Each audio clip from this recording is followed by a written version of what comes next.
I'm Danielle Ridley, the president here at, the PTA president here at Bailey Station Elementary School. We are coming to you today with another general meeting video in place of our meetings that normally take place in the cafeteria. We are sad that we can't be together in those meetings, but we want you to still feel connected through the PTA, so we will continue doing videos throughout the year to make that happen. The first thing we want to talk about is the Bailey Bear Boogie. We had a fantastic week. The kids had a blast. The weather was great, and the school raised $19,000. So that was well above our goal of $15,000. Thank you so much to those of you that donated, and for all of our in-person families and our CVA families, thank you for participating.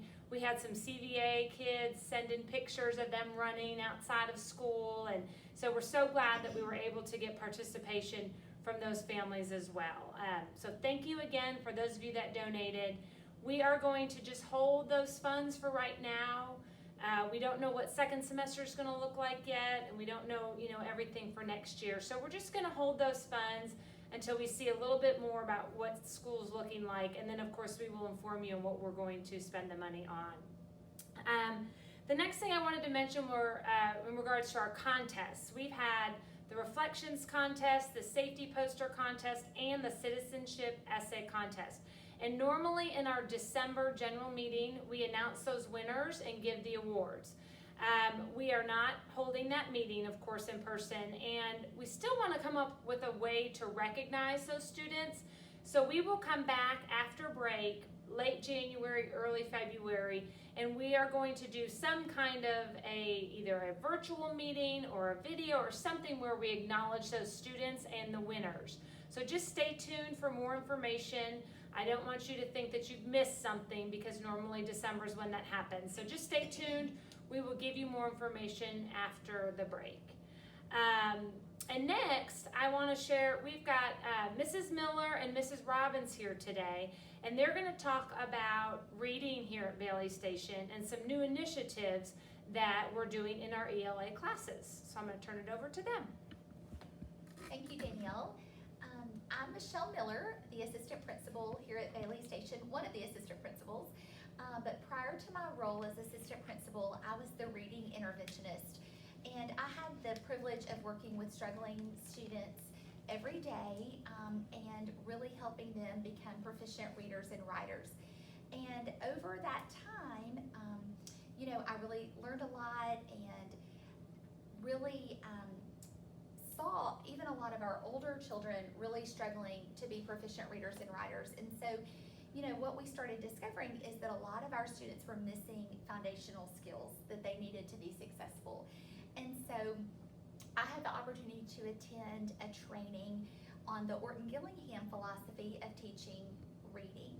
And the Orton Gillingham philosophy is a multi-sensory approach, which means that students are using not only their sight and their hearing, but they're also touching, hearing, feeling, all of the senses to learn the English code.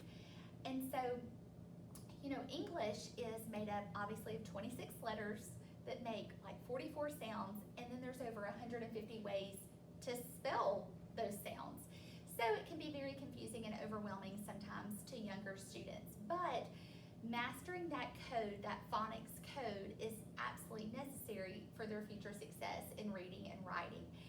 So we started implementing those multisensory strategies with our intervention students, our special education students, and then it was working so well, we said, we would really love for this philosophy also to be used in the regular classroom, because it really does benefit all students.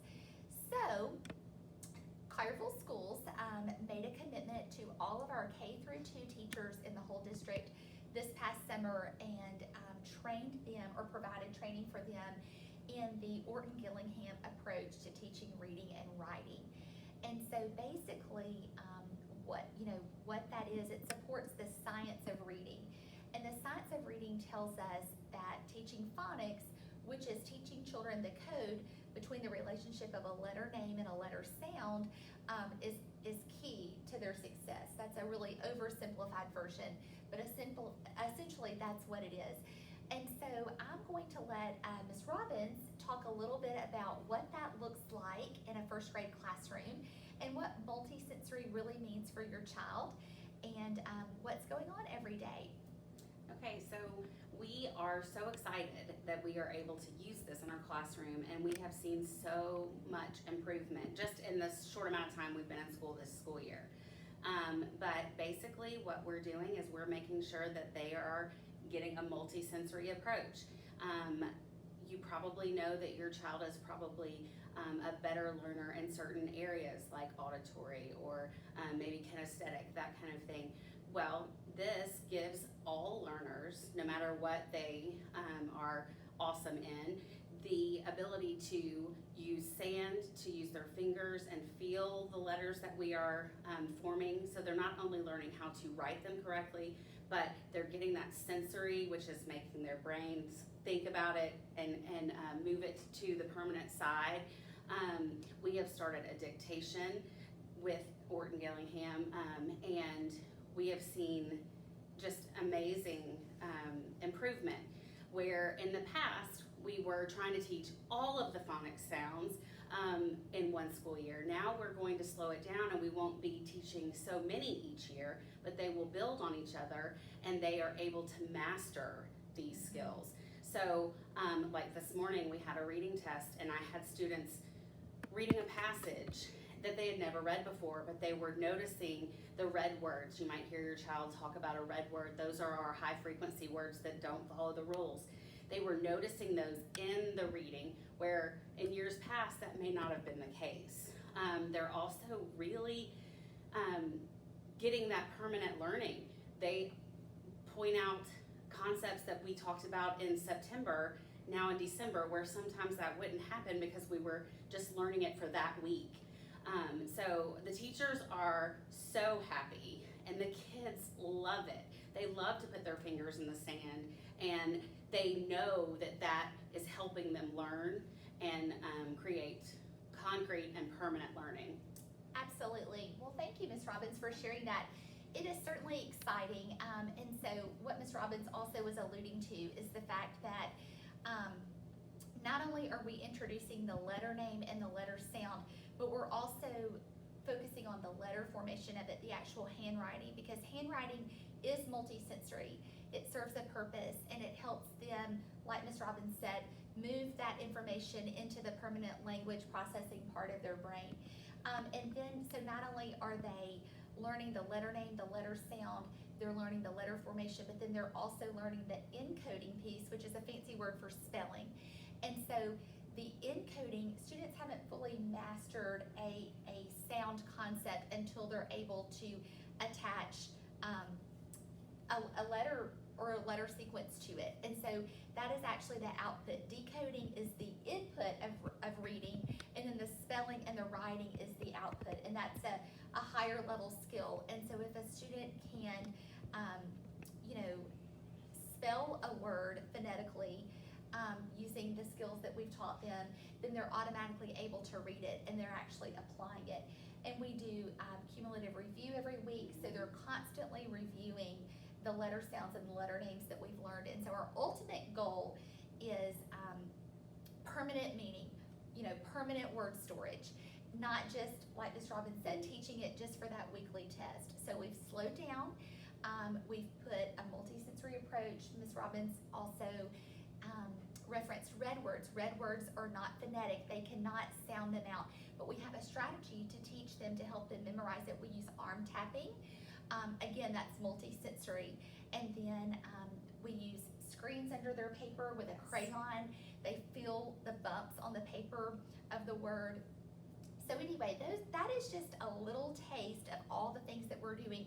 And our K1 and 2 teachers have just been so excited that they've been equipped with this strategy and strategies to help our students not only just memorize, because it's not really about memorizing just for a brief period of time. It's about permanent storage and permanent usage. And so the way that we're teaching it now allows students to fully, holistically learn not only to identify, but to decode it, which means to read it, and then to encode it, which means to spell it, to the output of it. So it's really a holistic way to approach this. And so we're just so excited at the progress our students are making. It really is phenomenal what they're able to do independently because of the skills that they've been taught. So thank you.